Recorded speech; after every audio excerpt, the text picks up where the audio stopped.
Hi, can I ask you a question? Look deep down inside for a second, and you don't have to share the answer with me, but ask yourself this question. Are you completely happy with where you are in your life right now? I mean, I know that nobody is ever completely happy. There's always problems, but as far as what you thought you would be doing or where you thought you'd be by now, are you completely happy? And again, obviously you can't answer me, and I'm not asking you directly. I'm asking you to think about that for yourself. February 16th, last week, would have been my grandmother's birthday. And my grandmother was pretty much my best friend, and although she's been gone approximately 10 years, I still miss her terribly to this day. And one of the things that I remember her saying all throughout my childhood, and I remember this clear as day. She used to always say to me, "Richard, you're your own worst enemy." Now, in retrospect, she wasn't saying that I was doing things to hurt myself or I was doing things that were bad for myself. In fact, I always loved myself, and I still do love myself very much. But it wasn't until recently when I realized exactly what it was that she was saying. You see, my grandmother realized that although I was having a lot of fun, I wasn't, for whatever reason, following my true passions, my true dreams. I was off on a tangent. I wasn't following my own destiny. Like most people I know, I was a victim of society's expectations of me. My whole life, people would be telling me that I should be this or that. My father always used to say, "Oh, I should be a doctor because I worked in emergency medicine, so why not go on and become a doctor?" Or he was a lawyer, is a lawyer, and said, "I should be a lawyer," because to him, you work to support your family. These are the jobs where the money was. And, it wasn't that he was wrong. In his generation, that's what people did. But those occupations were never my dream, never my passion. So thankfully, I remained stubborn and steadfast to my convictions, and I never pursued either of those disciplines. All I knew in my life was that I wanted to make a positive difference in other people's lives, but I could never figure out in what way to do that. I was constantly adhering or trying to adhere or dealing with the pressure of I should do this or I should do that. Nobody ever guided me or encouraged me to find the answers where they really were, from within. All I heard was that you work a job to support a family. Makes no difference what you do, as long as you can pay your bills and save some money for a rainy day. Being happy at your job, pursuing any kind of a divine talent or a natural passion was irrelevant, because all you were supposed to do was support your family, pay your bills, and save for a rainy day. And as I talked about in my previous video, everybody is born with their own distinct destiny, with their own unique passion or calling. You have it, whether you're exercising it now or not, whether you're aware of it or not. You have it. It's down there, deep down inside of you. But from a very young age, we're usually, often, whatever, we're taught to bury that calling, since it's more times than not a long shot. Now, I didn't say it's not obtainable. I said it's a long shot. But we're instead encouraged to pursue more concrete avenues of high-paying jobs so that we can make a living, support our families. That's what our parents, our friends, our classmates, our associates all expect of us.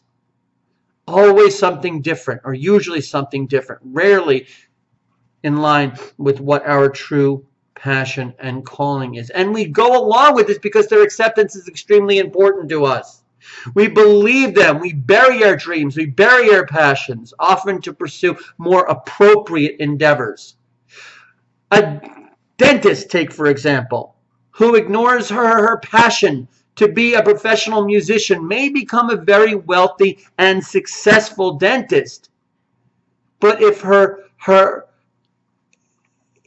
true calling, her true passion is music, is she really successful? Won't she always feel that something in her life is missing? And similarly, just like the musician whose true calling is to be an architect, the musician may learn to play an instrument or join a band and may become successful to a certain extent, but will he always will he feel completely successful? Will he feel true to himself? Will he feel that something is missing in his life? Chances are the answer is yes. Money is absolutely important. Don't get me wrong, guys. Money is absolutely important. And unless someone hits the big one, some career choices may not put food on the table as easily as otherwise. But this is where faith applies. And this is the most important factor. Faith. When one lives their life, and let me call this a laser point of interest. When I teach a course and I try to get a point across, if you take anything away from this video, take this laser point of interest away. If one lives their life expecting to get something, believing in their heart of hearts that they're going to get something, the law of attraction always brings forth what one expects. Because like attracts like. I'll share a very personal experience with you. Several years ago, I was in dire financial straits. And I was renting an apartment, and I was very behind in the rent. I was 3 days away from eviction. I was told the sheriff is coming within 3 days to remove me from my premises. I was a wreck. Forget sleeping, forget eating. I thought I was going to be homeless. I genuinely thought I was going to be homeless. But down deep inside, I always believed that there would be a solution, that I would not be homeless, that I would find a way. And I know it was against all odds, but down deep inside, I had this conviction. I believed that this was going to pass. Within 48 hours of my eviction, I came across $5,000 and was able to bring myself current. And I know that sounds basically miraculous, but you know what the key was? I never in my heart of hearts believed that I was going to be evicted. I always knew somewhere there was going to be a solution. Faith. Faith is so important. When a person focuses his or her time and energy on his or her true passion, everything else will usually fall into place. It's amazing how things work out. Faith. The money will come. The publishers will come. The customers will come as long as you are pursuing your true calling, your true passions. But you might ask them, why are not more people successful? Why aren't there tons of people who have followed their passions and become successful? And the answer is because most people lack the courage and conviction to trust in what I'm telling you now. Most people succumb to worry and fear. Remember, worry is stressing over the past. Or I'm sorry, depression is worrying over the past. You can't control what happened in the past. Anxiety, that's worrying about the future. And you can't control what's going to happen in the future. You can prepare for it, but why worry over something that hasn't come to be yet? So it's the present on which we need to focus, folks. Now, that's what's up.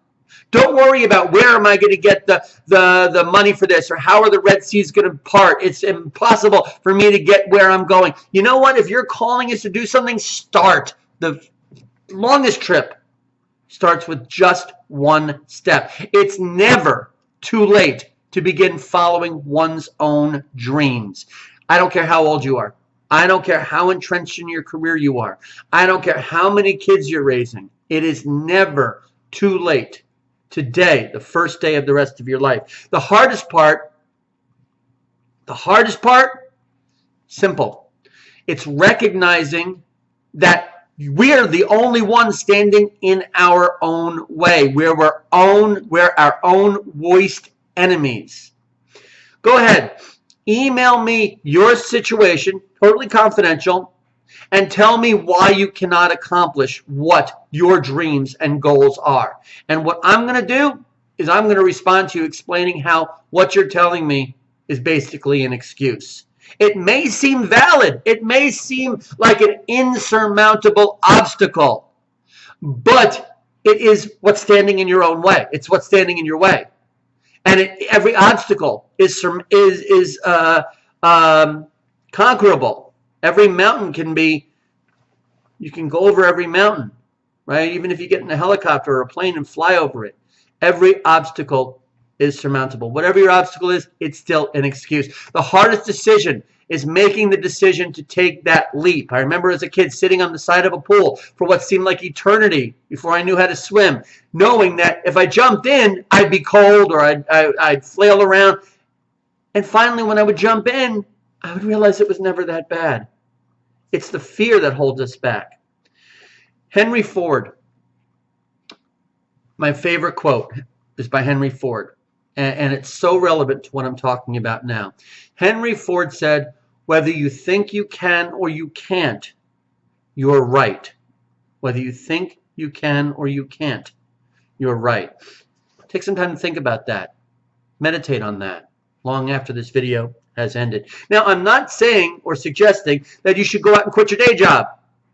All I'm suggesting is identifying where you're standing in your own way, what your dreams are, and take that first step. And once you do take that first step, you'll be amazed how easy the second step is.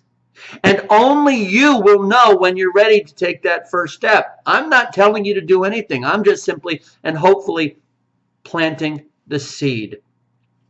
I'll tell you a parable. One of my favorite stories. Traveler is traveling down an old country road in backwoods. I like to think of backwoods, Georgia.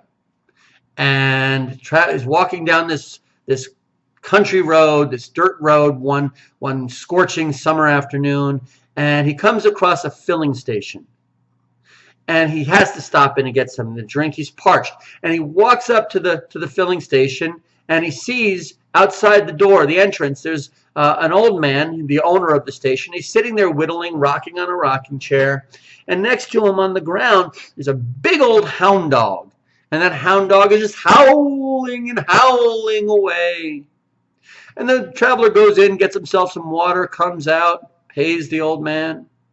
And before he turns away, he says, "Is that your dog?" And the old man says, "Yes." He says, "He's howling. Is he okay?"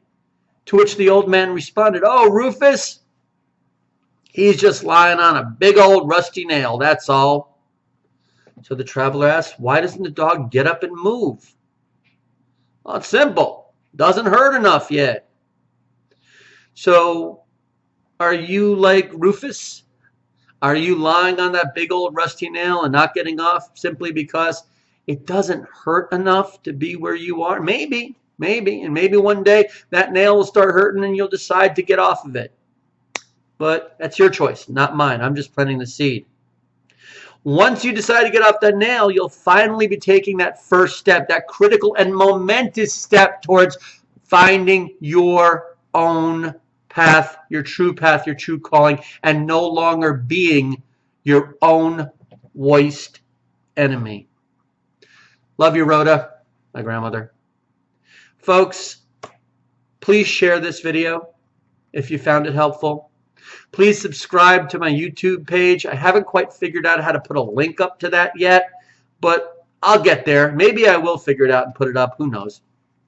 But regardless, you go on YouTube, you subscribe to my page, and you share it, and other people get to see this if you feel it's worthwhile, and hopefully you do.